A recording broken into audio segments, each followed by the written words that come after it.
سنن ابو داؤد حدیث نمبر 4100 باب لباس النساء۔ حضرت ابو ہریرہ رضی اللہ تعالیٰ عنہ نے ارشاد فرمایا مدنی کریم صلی اللہ تعالیٰ علیہ وسلم نے او لوگو، اللہ جل جلالہ اس مرد پر لعنت بھیجتے ہیں، اس مرد کو اپنی رحمت کے قریب نہیں آنے دیتے جو عورتوں جیسا لباس پہنتا ہے۔ ارشاد فرمایا مدنی کریم صلی اللہ تعالیٰ علیہ وسلم نے او لوگو، اللہ جل جلالہ ایسی عورت پر لعنت بھیجتے ہیں جو عورت مردوں جیسا لباس پہنتی ہے، مردوں جیسے اعمال اختیار کرتی ہے۔ آج کتنے ہی اس گئے گزرے دور میں کتنے نوجوان ایسے ہیں، کتنے ہی نوجوان بچیاں ایسی ہیں، کتنے نوجوان بچے ایسے ہیں جو اپنے لباس میں عورتوں کی مشابہت اختیار کرتے ہیں، رنگ برنگے کپڑے پہننے کو اپنے لیے سعادت سمجھتے ہیں، چمکیلے کپڑے پہننے کو اپنے لیے سعادت سمجھتے ہیں، عورتوں جیسا لباس پہننے کو اپنے لیے سعادت سمجھتے ہیں۔ یاد رکھو جس بندے میں یہ جرم ہوگا جو اس کو فخر کے ساتھ پہنتا ہے، استعمال کرتا ہے، رب لم یزل اس پر اپنی لعنت برساتے ہیں۔ اور اسی طرح بہت ساری بچیاں ایسی ہیں جو ہیں تو انسان ہیں تو صنف نازک عورتوں کے ساتھ تعلق رکھنے والی ہیں تو عورت، لیکن اللہ جل جلالہ کی اس بنائی ہوئی مخلوق نے اپنے آپ کو عورت ہونا تصور نہیں کیا، اپنے آپ کو عورت نہیں مانا، بلکہ مردوں جیسی مشابہت اختیار کرتی ہے، مردوں جیسے بہن والے کپڑے پہنتی ہے، مردوں کی طرح اٹھنا بیٹھنا ہے اس کا، مردوں جیسے کام کرنے کو اپنے لیے فخر محسوس کرتی ہے۔ پیارے یاد رکھو یہ اللہ جل جلالہ کی ناپسندیدہ، اللہ کے غضب کے مستحق یہ عورت ہے۔ ارشاد فرمایا مدنی کریم صلی اللہ تعالی علیہ وسلم نے او لوگوں، جس مرد کی سلوار اس کی ٹخنوں سے نیچے ہوگی بروز قیامت، جو حصہ اس کے ٹخنوں سے نیچا ہوگا سلوار کا، اتنا حصہ جسم کا جہنم میں جلایا جائے گا، جہنم کا عذاب اس پر بھڑکایا جائے گا، جہنم کی آگ بھڑکائی جائے گی۔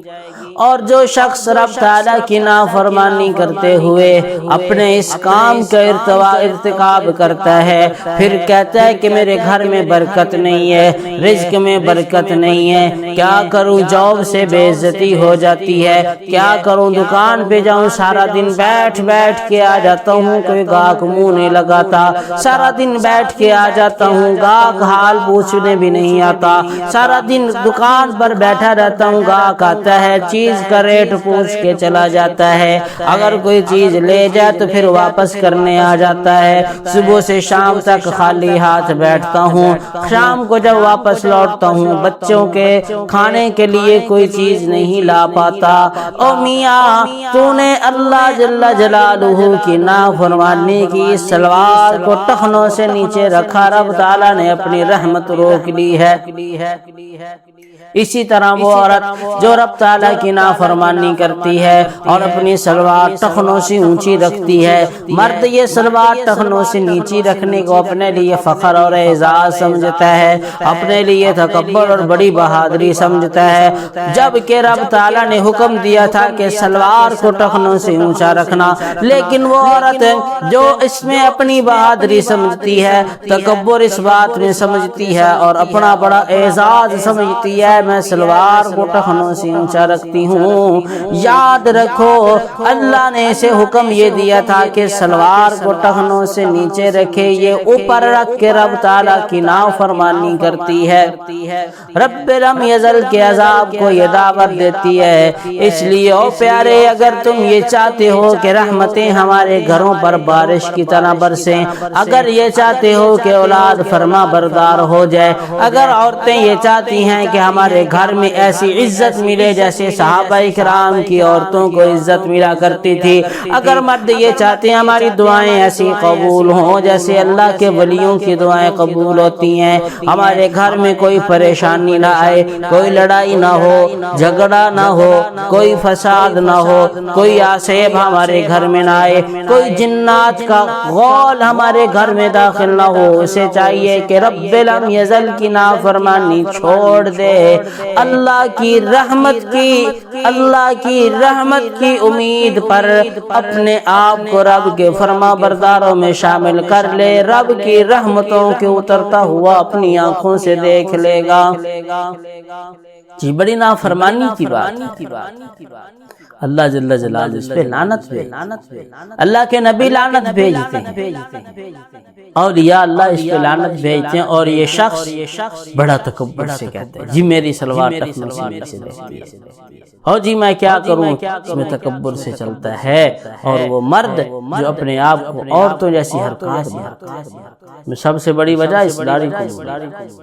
عورتوں کی داڑھی نہیں ہوتی، مرد اس کو کٹوا دے، عورتوں کے بال لمبے لمبے ہیں، مرد اپنے بال وہ پیچھے تک لمبے کر لیتے ہیں، تو یہ عورتوں کی مشابہت اختیار کرتے ہیں۔ تو اللہ جل جلالہ ایسے مرد پر بھی لعنت فرماتے ہیں جو عورتوں نے ایسی مشابہت اختیار کرے، اور اللہ تعالیٰ ایسی عورت پر بھی لعنت نازل فرماتے ہیں جو عورت مردوں نے ایسی مشابہت اختیار کرے۔ اس لیے اپنے بچوں پہ نظر رکھو، اپنی بیوی بچوں پہ نظر رکھو، کہیں ایسا نہ ہو کہ تم تو بڑے حاجی بن جاؤ، تم تو عبادت گزار ہو، تم تو 5 وقت کی نماز تکبیر اولیٰ کے ساتھ پڑھتے ہو، لیکن تمہاری اولاد رب کی نافرمان، بیٹے بچیاں جیسی حرکات کر رہی ہیں، ان جیسے رنگ برنگے کپڑے پہن رہی ہیں، ان جیسی لیس لگا رہی ہیں، ان جیسے عجیب و غریب کام کر رہے ہیں، اور بیٹیاں وہ بیٹوں جیسے کام کر رہی ہیں، تو اس کی وجہ سے اللہ کا عذاب آئے گا۔ حضور نے فرمایا الا کلکم راعٍ وکلکم مسئول عن رعیتہ، او لوگو تم میں سے ہر ایک بندہ راعی ہے، ہر ایک بندہ نگہبان ہے، اس کے متحد کچھ افراد ہیں، بروز قیامت ہر ایک شخص سے اس کے متحد افراد کے متعلق سوال کیا جائے گا، ہر ایک شخص سے اس کے متحد رعایا کے متعلق سوال کیا جائے گا، کیا کھویا کیا پایا، تو نے اس کو کیا کچھ دیا۔ اللہ پوچھیں گے او میرے بندے تو نے اس کے روزی کی تو فکر کی، تو نے اس کے سکول پڑھانے کی تو فکر کی، 7 بجے سکول لگتا ہے، 6:30 بجے جوتے مار کے تو اپنے بچے کو اٹھا لیتا تھا، لیکن نماز پڑھنے کے لیے کبھی تو نے بچے کو نہیں اٹھایا، تو نے اپنے اس بچے کے مستقبل کی تو فکر کی کہ فلاں پلاٹ لے کر میں اس کے لیے رکھ دوں تاکہ کل بڑا ہو تو اس کے لیے پریشانی کا سامنا نہ کرنا پڑے، ایک چھوٹے مکان میں اس کی فیملی کے ساتھ رہنا اس کے لیے مشکل ہو جائے گا، لیکن تو نے یہ فکر نہ کی کہ میرا بچہ قرآن کی بھی تلاوت کرتا ہے یا نہیں، تو نے یہ تو فکر کر لی کہ میرا بچہ اعلیٰ ڈگری لے کر کامیاب ہو جائے، دنیا میں اس کا اچھا نام ہو جائے، چند رشتہ داروں میں میری پگڑی بھی اونچی ہو جائے، میرا نام بھی اونچا ہو جائے، پوسٹر پر میرا نام بھی آویزاں ہو جائے کہ فلاں شخص کے بیٹے نے کامیابی سے اعلیٰ نمبر حاصل کیے ہیں، لیکن تو نے کبھی یہ نہ سوچا کہ بروز قیامت جب رب لم یزل تمام انسانوں کی موجودگی میں اس سے ناراض ہو کر اسے جہنم میں پھینکیں گے، کیونکہ یہ نماز نہیں پڑھتا تھا، تو نے اس کی فکر نہیں کی، تو نے اس بات کی تو فکر کر لی میرے بچے کے جسم کے ظاہری اعضاء درست ہو جائیں، آج تک تو نے فکر نہیں کی کہ میرے بچے کی باطن خراب ہے، باطن میں اللہ کی ناشکری ہے، باطن میں اللہ کی نافرمانی ہے، رسول اللہ صلی اللہ علیہ وسلم کی نافرمانی ہے، تو نے اس کی فکر نہیں کی۔ او میاں ذرا غور کری، قیامت کے دن اللہ کا دربار ہوگا، تیرا گریبان ہوگا، انہی بچوں کا ہاتھ ہوگا کہ ابا بتا تو صحیح، بیٹی کا ہاتھ ہوگا ابا جی بتا تو صحیح کہ میں نے تیرے کپڑے بھی ٹائم پر استری کر دیے تھے، اور میں نے تیرا وقت پر کھانا بھی بنا دیا تھا، مجھے یہ تو بتا تو نے مجھے جنت کا راستہ کیوں نہیں دکھایا، رب کا راستہ کیوں نہیں دکھایا؟ اس لیے چند دنوں کی خوشی کے لیے، اپنی چند دنوں کی راحت کے لیے اور اپنی من مانی زندگی کے لیے کبھی بھی اپنی اولاد کو غلط راستے پہ نہ چلانا، ورنہ دنیا میں بھی یہ اولاد باپ کو برا بھلا کہتی ہے۔ جب چلے جاؤ گے نا قبر پر کھڑے ہو کر یہ فاتحہ پڑھنی بھی نہیں آئے گی۔ اس لیے اپنی اولاد کی فکر کریں، گھروں پہ نظر رکھیں تاکہ اللہ کی رحمت کے مستحق بن جائیں ہمارے گھر، اور ہمارے گھروں سے لڑائیاں، فتنے، فساد، روحانی جسمانی بیماریاں سارے کھرچ کر نکل جائیں، اور اللہ جل جلالہ کے عشاق میں سے، اللہ کے اولیاء میں سے اللہ ہمیں بھی اپنے آپ کو شامل فرما دے۔ وما علینا الا البلاغ۔